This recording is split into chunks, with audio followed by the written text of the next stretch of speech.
आप देख रहे हैं GK job exam YouTube channel. तो चलिए शुरू करते हैं आज का सेशन को। तो आज के क्लास के वीडियो में कितने प्रश्न का आंसर आप सही दे पाते हैं, अपने आप को जांच करिएगा और अपना स्कोर कमेंट बॉक्स में ज़रूर बताइएगा।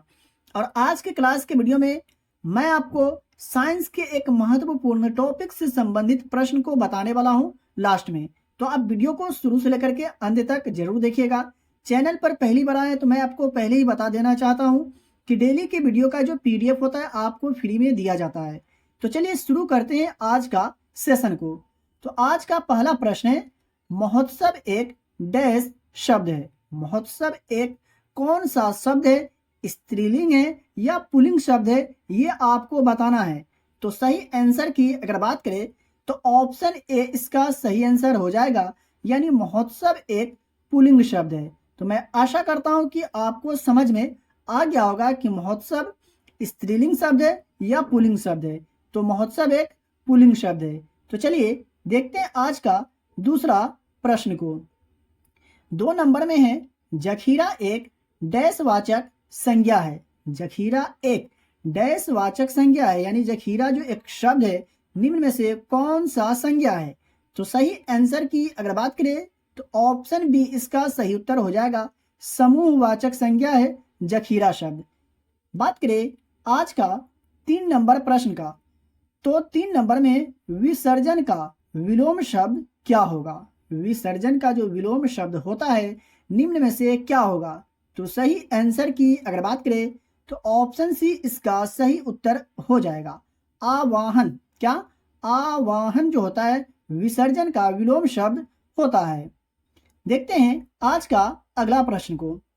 4 नंबर में दुष्ट का पर्यायवाची शब्द क्या होता है? दुष्ट का पर्यायवाची शब्द क्या होता है? निम्न में से कौन सा शब्द होगा? तो ऑप्शन ए में दुर्जन, बी में अधम, सी में नीच और ऑप्शन डी में इनमें से सभी। तो सही आंसर की अगर बात करें तो ऑप्शन डी इसका सही उत्तर हो जाएगा, इनमें से सभी दुष्ट का पर्यायवाची शब्द है। दुर्जन, अधम और नीच जो है ये दुष्ट का पर्यायवाची शब्द है। तो आप जरूर याद रखें। 5 नंबर में वह आदमी हंसता है कौन सा विशेषण का उदाहरण है? वह आदमी हंसता है कौन सा विशेषण का उदाहरण है? तो सही आंसर की अगर बात करें तो ऑप्शन ए इसका सही आंसर हो जाएगा, सार्वनामिक विशेषण का उदाहरण है वह आदमी हंसता है। और इसको अन्य नाम से भी जाना जाता है, सार्वनामिक विशेषण यानी संकेतवाचक विशेषण। तो ये भी आप याद रखें। देखते हैं आज का अगला प्रश्न को। बात करें 6 नंबर प्रश्न का, तो निम्न में से शुद्ध शब्द का चयन करें। निम्न में से शुद्ध शब्द कौन सा है आपको पहचान करना है, बताना है। तो सही आंसर हो जाएगा ऑप्शन डी, असमर्थ। सही लिखा हुआ है, बाकी के ऑप्शन बी और ए और सी में जो शब्द लिखे हुए हैं गलत लिखा हुआ है। तो मैं आशा करता हूं कि आपको समझ में आ गया होगा। वहीं अगर बात करें 7 नंबर प्रश्न का, तो निम्न में से शुद्ध वाक्य का चयन करें। निम्न में से शुद्ध वाक्य कौन सा है ये आपको बताना है। तो सही आंसर होगा ऑप्शन बी, जी हाँ, यह मेरा और मेरे भाइयों का घर है। यह जो वाक्य है सही लिखा हुआ है। बात करें ऑप्शन ए, सी और डी का, तो ये तीनों वाक्य जो है ये गलत लिखा हुआ है। तो मैं आशा करता हूं कि आपको समझ में आ गया होगा कि निम्न में से कौन सा वाक्य जो है शुद्ध है। तो ऑप्शन बी जो है सो शुद्ध लिखा हुआ, यानी यह मेरा और मेरे भाइयों का घर है, यह जो वाक्य है बिल्कुल सही लिखा हुआ है। तो प्रिय विद्यार्थीगण, आप यहाँ तक आ गए और अभी तक वीडियो को लाइक नहीं किए, क्या अच्छी बात है। तो आप वीडियो को लाइक कर दीजिए। चैनल पर पहली बार आए तो चैनल को सब्सक्राइब करके बेल आइकन को प्रेस जरूर कर लीजिए, क्योंकि यहाँ आपको काफ़ी महत्वपूर्ण प्रश्न बताए जाते हैं, पढ़ाए जाते हैं, जिनसे प्रश्न आपको अपने एग्जाम में देखने को मिल सकते हैं। तो आप हमसे जुड़ के रहें और अपने एग्जाम की तैयारी को मजबूत करके अपने एग्जाम को क्रैक करें और अपने उन भाइयों दोस्तों तक वीडियो को शेयर करें जो लोग बिहार पुलिस 2023 एग्जाम की तैयारी कर रहे हैं। तो मैं आशा करता हूं कि मैं जो बात बताया हूं आपको समझ में आ गया होगा। तो चलिए देखते हैं आज का अगला प्रश्न को। बात करें 8 नंबर प्रश्न का, तो अमूल्य निम्न में से कौन सा शब्द है? अमूल्य जो शब्द है निम्न में से कौन सा शब्द है? तो सही आंसर की अगर बात करें तो ऑप्शन ए इसका सही आंसर हो जाएगा, तत्सम शब्द है अमूल्य शब्द। देखते हैं आज का अगला प्रश्न को। वहीं अगर बात करें 9 नंबर प्रश्न का, तो आंख का तारा होना मुहावरे का अर्थ क्या होता है? बहुत ही महत्वपूर्ण प्रश्न है और यह जो प्रश्न है काफी बार एग्जाम में पूछा जा चुका है। आंख का तारा होना मुहावरे का जो सही अर्थ होता है, निम्न में से क्या होगा? तो सही आंसर मैं आशा करता हूं कि बहुत लोग को जरूर याद होगा। तो सही आंसर होगा ऑप्शन सी, इसका सही उत्तर हो जाएगा। बहुत प्रिय होना, आंख का तारा होना मुहावरे का सही अर्थ होता है। बात करें 10 नंबर में है, निम्न में से तीव्र के पर्यायवाची शब्द है। निम्न में से तीव्र का जो पर्यायवाची शब्द है कौन है? तो ऑप्शन ए में तेज, बी में कट्टू, सी में कड़ुआ और ऑप्शन डी में इनमें से सभी। तो सही आंसर हो जाएगा ऑप्शन डी। जी हाँ साथियों, इनमें से सभी जो है तीव्र के पर्यायवाची शब्द है।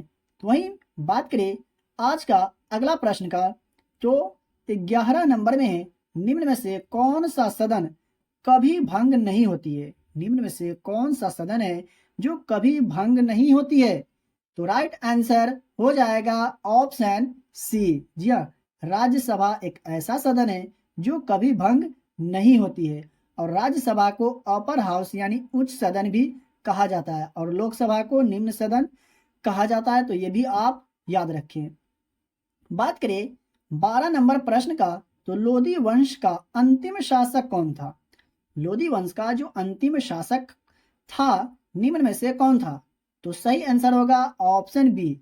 इब्राहिम लोधी जो था, ये लोधी वंश का अंतिम शासक था। तो प्रथम शासक कौन था? तो बहलोल लोधी। तो ये भी आप याद रखें। देखते हैं आज का अगला प्रश्न को।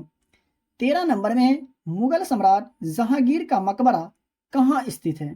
मुगल सम्राट जहांगीर का जो मकबरा है कहाँ स्थित है? तो सही आंसर होगा ऑप्शन ए, लाहौर में स्थित है मुगल सम्राट जहांगीर का मकबरा। बात करें 14 नंबर प्रश्न का, तो 14 नंबर में ऑस्कर पुरस्कार की शुरुआत किस वर्ष हुई? ऑस्कर पुरस्कार की शुरुआत किस वर्ष हुई? तो सही आंसर होगा ऑप्शन डी, 1929 में ऑस्कर पुरस्कार की शुरुआत हुई थी। तो प्रिय विद्यार्थीगण, मैं आपको बताते चलूं कि अगर आपको किसी भी प्रश्न में डाउट हो, किसी भी प्रश्न के उत्तर में अगर आपको डाउट हो, तो आप हमसे कमेंट बॉक्स में पूछ सकते हैं। मैं सभी लोगों के कमेंट को रीड करता हूं और जवाब भी देता हूं। तो इसलिए अगर आपको किसी भी प्रश्न में डाउट हो तो आप हमसे पूछ सकते हैं। चलिए देखते हैं आज का अगला प्रश्न को। बात करें 15 नंबर प्रश्न का, तो संविधान का भाग 2 निम्न में से किससे संबंधित है? भारतीय संविधान का जो भाग 2 है, निम्न में से किससे संबंधित है? भारतीय संविधान के भाग 2 में किसका उल्लेख किया गया है, किसका वर्णन किया गया है? इस तरह से भी प्रश्न आपको देखने को मिल सकते हैं। तो बिल्कुल भी कंफ्यूज नहीं होना है। तो सही आंसर हो जाएगा ऑप्शन सी। जी हाँ, नागरिकता से संबंधित है भारतीय संविधान का भाग 2, यानी नागरिकता का जो वर्णन किया गया है किसमें? तो भारतीय संविधान के भाग 2 में। और वर्तमान में भारतीय संविधान में कितने भाग है? तो 25 भाग है। ये भी आपको याद होनी चाहिए। देखते हैं आज का अगला प्रश्न को। बात करें 16 नंबर प्रश्न का, तो पंचायती राज का शुभारंभ स्वतंत्र भारत में किस वर्ष हुई? पंचायती राज का शुभारंभ स्वतंत्र भारत में किस वर्ष हुई? ये आपसे पूछा जा रहा है। तो सही आंसर की अगर बात करें तो ऑप्शन डी इसका सही उत्तर हो जाएगा। 1959 में पंचायती राज का शुभारंभ स्वतंत्र भारत में की गई थी। कब? 1959 में। और कौन से राज्य से? भारत के, तो भारत के राजस्थान राज्य से और राजस्थान के नागौर जिला से। तो ये भी आपको याद होनी चाहिए। वहीं अगर बात करें पंचायती राज व्यवस्था को संवैधानिक दर्जा कब प्राप्त हुआ? तो 1993 यानी 1993 में पंचायती राज व्यवस्था को संवैधानिक दर्जा प्राप्त हुआ। तो ये भी आप याद रखें। इनसे भी प्रश्न आपको देखने को मिल सकते हैं यहाँ से कि पंचायती राज व्यवस्था को संवैधानिक दर्जा जो प्राप्त हुआ किस वर्ष हुआ? तो 1993 में। और स्वतंत्र नंबर प्रश्न का, तो भारत में जब्ती प्रणाली को किसने शुरू किया था? भारत में जब्ती प्रणाली को किसने शुरू किया था? तो सही आंसर की अगर बात करें तो ऑप्शन सी इसका सही उत्तर हो जाएगा। शेरशाह सूरी ने भारत में जब्ती प्रणाली को शुरू किया था। और शेरशाह का जो मकबरा है ये कहाँ स्थित है? आप लोग हमें कमेंट बॉक्स में बताएंगे। मैं काफी बार बता चुका हूं और यहाँ से प्रश्न एग्जाम में पूछे जा चुके हैं। तो इसलिए आप लोग जरूर बताइएगा कि शेरशाह सूरी का मकबरा कहाँ स्थित है। बात करें 18 नंबर प्रश्न का, तो वांडीवाश की लड़ाई किस वर्ष हुई थी? वांडीवाश की लड़ाई जो हुई निम्न में से किस वर्ष हुई? तो सही आंसर होगा ऑप्शन बी। जी हाँ, 1760 ईस्वी में वांडीवाश की लड़ाई यानी वांडीवाश का युद्ध हुआ था। वहीं अगर बात करें 1194 ईस्वी का, तो चंदावर का युद्ध हुआ। 1764 में बक्सर का युद्ध हुआ और 1526 में पानीपत का प्रथम युद्ध हुआ। तो ये भी आपको याद होना चाहिए, मैं काफी बार बता चुका हूं। वहीं अगर बात करें आज का 19 नंबर प्रश्न का, 19 नंबर में है कर्क रेखा निम्न में से कौन सा देश से होकर गुजरती है? कर्क रेखा जो है निम्न में से कौन सा देश से होकर गुजरती है? तो ऑप्शन ए में भारत, बी में बांग्लादेश, सी में म्यांमार और चीन और ऑप्शन डी में उपर्युक्त सभी। तो सही आंसर की अगर बात करें तो ऑप्शन डी इसका सही आंसर हो जाएगा, उपर्युक्त सभी। जी हाँ, भारत, बांग्लादेश, म्यांमार और चीन से होकर गुजरती है कौन सा रेखा? कर्क रेखा। और किस अन्य देश से होकर भी गुजरती है कर्क रेखा? आप लोग अगर याद हो आप लोग को तो कमेंट बॉक्स में बताइएगा कि कर्क रेखा जो है और किस अन्य देश से होकर भी गुजरती है। तो चलिए देखते हैं आज का अगला प्रश्न को। बात करें 20 नंबर प्रश्न का, तो अशोक के 13वें शिलालेख में डैश युद्ध का वर्णन किया गया है? अशोक के 13वें शिलालेख में कौन सा युद्ध का वर्णन किया गया है? तो सही आंसर मैं आशा करता हूं कि आप सभी लोगों को जरूर याद होना चाहिए। तो सही आंसर क्या होगा? ऑप्शन ए इसका सही आंसर हो जाएगा। कलिंग का युद्ध का वर्णन किया गया अशोक के 13वें शिलालेख में। और कलिंग का जो युद्ध हुआ था किस वर्ष हुआ था? तो 261 ईसा पूर्व में। ये भी आपको याद होना चाहिए। मेरा अगर इतिहास का मास्टर वीडियो आप लोग देखे होंगे तो आपको जरूर याद होगा। देखते हैं आज का अगला प्रश्न को। बात करें 21 नंबर प्रश्न का, तो भरतनाट्यम किस राज्य का लोक नृत्य है? भरतनाट्यम निम्न में से कौन से राज्य का लोक नृत्य है? तो सही आंसर की अगर बात करें तो ऑप्शन बी इसका सही आंसर हो जाएगा। तमिलनाडु का लोक नृत्य है भरतनाट्यम। देखते हैं आज का अगला प्रश्न को। बात करें 22 नंबर प्रश्न का, तो संविधान की 8वीं अनुसूची में डैश भाषा शामिल है? संविधान की 8वीं अनुसूची में कितने भाषा शामिल है ये आपको बताना है। तो राइट आंसर होगा ऑप्शन सी यानी 22 भाषा शामिल है भारतीय संविधान की 8वीं अनुसूची में। तो चलिए देखते हैं आज का अगला प्रश्न को। तो केले का राष्ट्रीय अनुसंधान संस्थान कहाँ स्थित है? केले का राष्ट्रीय अनुसंधान संस्थान जो है निम्न में से कौन से राज्य में स्थित है? तो सही आंसर होगा ऑप्शन बी यानी तमिलनाडु में स्थित है केले का राष्ट्रीय अनुसंधान संस्थान। देखते हैं आज का नेक्स्ट प्रश्न को। 24 नंबर में सिंगालीला राष्ट्रीय उद्यान किस राज्य में स्थित है? सिंगालीला नेशनल पार्क निम्न में से कौन से राज्य में स्थित है? तो सही आंसर होगा ऑप्शन ए यानी पश्चिम बंगाल में स्थित है सिंगालीला राष्ट्रीय उद्यान।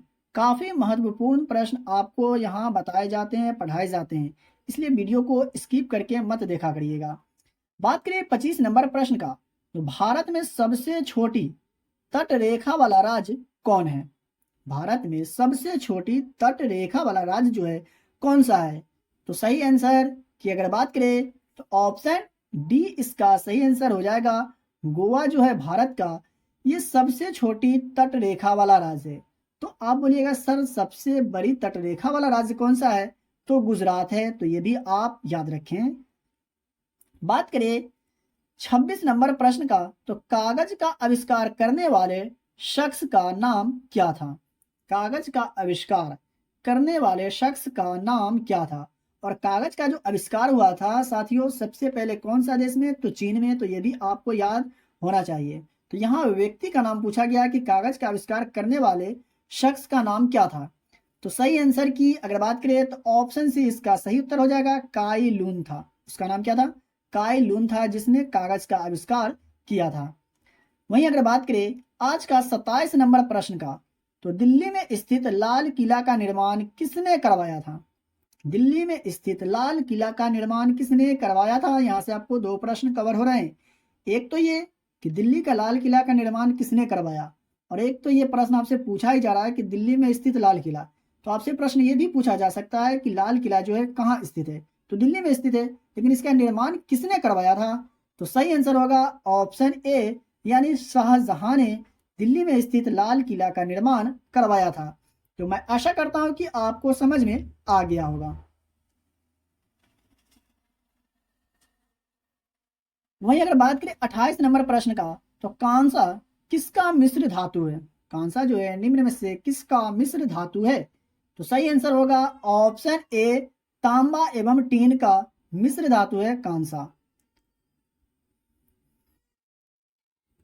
बात करें 29 नंबर प्रश्न का, तो विद्युत बल्ब में कौन सी गैस भरी होती है? विद्युत बल्ब में कौन सी गैस भरी होती है? तो सही आंसर होगा ऑप्शन बी, यानी आर्गन गैस भरी होती है विद्युत के बल्ब में।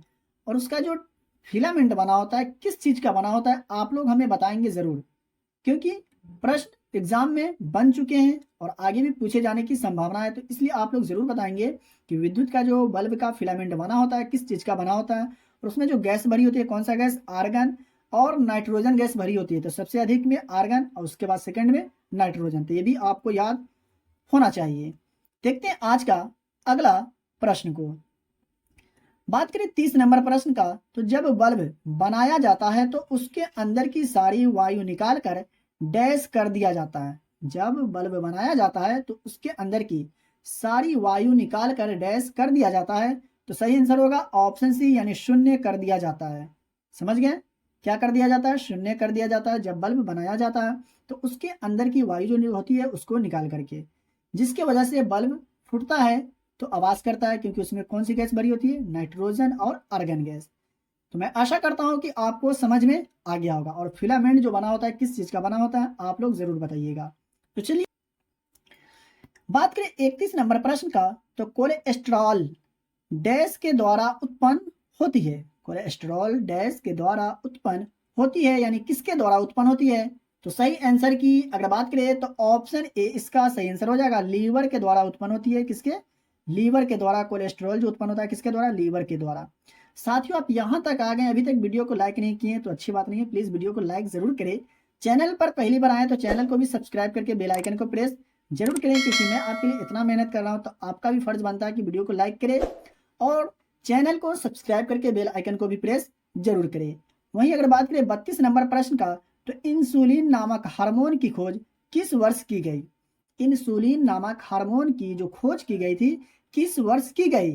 तो सही आंसर की अगर बात करें तो ऑप्शन सी इसका सही उत्तर होगा 1921 में इंसुलिन नामक हार्मोन की खोज की गई थी। तो देखते हैं आज का अगला प्रश्न को। 33 नंबर में टाइफाइड रोग से प्रभावित होने वाला अंग डैश है। टाइफाइड जो बुखार होता है उससे प्रभावित होने वाला अंग जो है निम्न में से कौन सा है? तो सही आंसर की अगर बात करें तो ऑप्शन डी इसका सही उत्तर होगा आंत। जी हाँ, टाइफाइड रोग से प्रभावित होने वाला मनुष्य का जो शरीर का अंग है कौन सा है? आंत है। देखते हैं आज का अगला प्रश्न को। 34 नंबर में क्रायोलाइट निम्न में से किस धातु का अयस्क है? क्रायोलाइट जो है निम्न में से किस धातु का अयस्क है? तो सही आंसर की अगर बात करें तो ऑप्शन ए इसका सही उत्तर हो जाएगा एल्यूमिनियम का है। किसका? एल्यूमिनियम का अयस्क है क्रायोलाइट। मैं आशा करता हूं कि आपको समझ में आ गया होगा कि क्रायोलाइट जो है निम्न में से किस धातु का अयस्क है? तो एल्यूमिनियम का अयस्क है। बात करें 35 नंबर प्रश्न का, तो इनमें से कौन प्राकृतिक आपदा नहीं है? निम्न में से कौन जो है प्राकृतिक आपदा नहीं है? तो मैं आशा करता हूं कि इस प्रश्न का आंसर आप लोग जरूर सही दिए होंगे। तो सही आंसर क्या होगा? ऑप्शन सी इसका सही उत्तर होगा आतंकवाद। जी हाँ, आतंकवाद एक प्राकृतिक आपदा नहीं है, लेकिन सुनामी, बाढ़ और भूकंप जो है प्राकृतिक आपदा है। तो चलिए आज एक महत्वपूर्ण टॉपिक को हम लोग सॉल्व करेंगे, उनसे संबंधित महत्वपूर्ण पॉइंट को देखेंगे जिनसे प्रश्न आपको अपने एग्जाम में देखने को मिल सकते हैं। तो चलिए देखते हैं। बात करें 1 नंबर का, तो आज के इस महत्वपूर्ण टॉपिक में हम लोग क्या देखने वाले हैं? व्यापारिक नाम, रासायनिक नाम और उसके सूत्र को देखने वाले हैं। तो बात करें 1 नंबर का, तो कास्टिक सोडा जो होता है इसका जो रासायनिक नाम होता है सोडियम हाइड्रोक्साइड होता है। क्या होता है? Sodium hydroxide. और इसका सूत्र क्या होता है साथियों? NaOH। क्या होता है? NaOH होता है कास्टिक सोडा का रासायनिक सूत्र।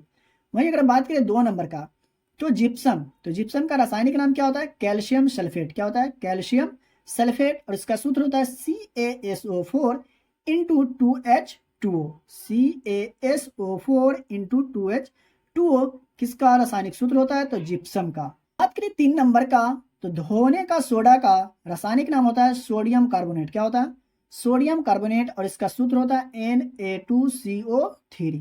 Na2CO3 किसका होता है? धोने का सोडा का रासायनिक सूत्र। यहाँ साथियों 4 होना चाहिए था, ठीक है। तो 4 नंबर की अगर बात करें तो खाने का जो सोडा होता है उसका रासायनिक नाम क्या होता है? सोडियम बाइकार्बोनेट, और इसका सूत्र जो होता है NaHCO3 होता है। खाने का सोडा का जो रासायनिक सूत्र होता है क्या होता है? NaHCO3। वहीं अगर बात करें नेक्स्ट का, तो बूझे चूने का, तो इसका रासायनिक नाम क्या होता है? कैल्शियम हाइड्रोक्साइड, और इसका फॉर्मूला होता है, सूत्र होता है CaCO। क्या?